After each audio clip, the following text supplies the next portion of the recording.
since the Bishop made me Vocations Director at the beginning of last year.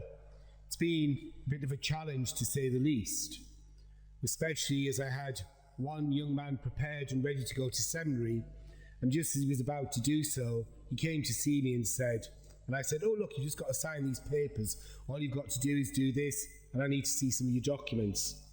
And he said, "Canon, I don't think this is the meeting you were expecting, so I'm not going to go ahead." And I have to say that was a huge disappointment. But he came back afterwards and he said, "I think I was mistaking the call to holiness with the call to priesthood." And that really struck with me. The call to holiness is the duty of every single Christian. Through our baptism, we are called to be holy.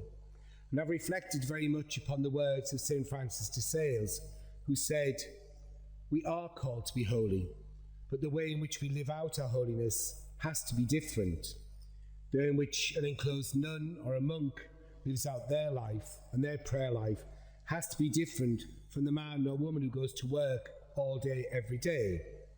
You can't expect them to keep stopping and praying as the monks and nuns do."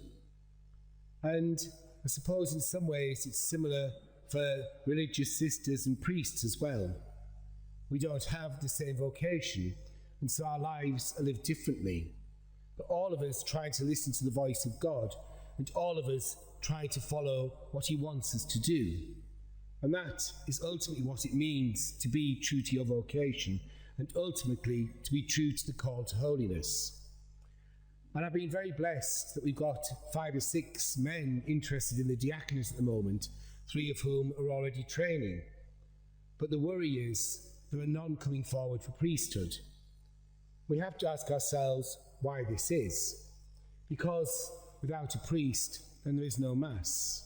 Without a priest, there is no confession. Without a priest, there is no parish. Because the parish gathers around the Eucharist. And so it's becoming absolutely imperative that we do start to pray for priests much more urgently than we have done until now.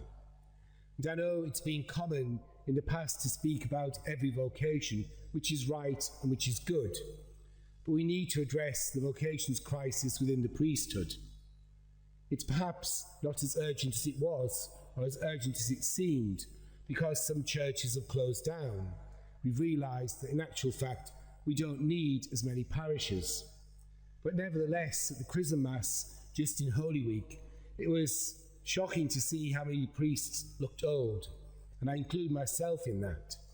And I remember when I was first ordained, Father Pat O'Neill from Thornaby, he called me the YTS priest, and most people wouldn't even remember YTS. And now I'm practically the pension priest, and yet there aren't many that have come after me. And so we need to think, and we need to challenge our young men in particular. Why haven't you thought about priesthood? And something else which has been astonishing to me is that some of those who have come forward in actual fact don't even go to Mass. How can they expect to be priests if they're not going to Mass, if they're not praying? People who feel that they're called to something and yet aren't doing the basics. And so we need to encourage our young people to start doing the basics. Encourage them to come to Mass. Encourage them to pray. Encourage them to read the scriptures. Encourage them to meet with each other. There are a few dioceses in England and Wales where vocations are flourishing. And they are doing so because there is a culture of people inviting one another to come along and meet the Lord. And in Scotland, the vocations crisis is very much diminishing. And I don't know how or why, but somehow young men there are feeling the call. We all need, as part of God's community, as part of Christ's body, to take our own responsibility for this. I've heard people in the congregation, not particularly this one, but in others, parents saying, "I wouldn't encourage my son to be a priest or my daughter to be a sister or a nun." And that's quite distressing. We have to encourage vocations from within our families, from within our own friends. Encouragement, prayer, a recognition that things aren't like they used to be, an honest look at reality. These are the things that we need to address. The situation is grave, but it's not terminal. So let's do all that we can now on this Vocations Sunday and throughout this coming year to encourage vocations to every walk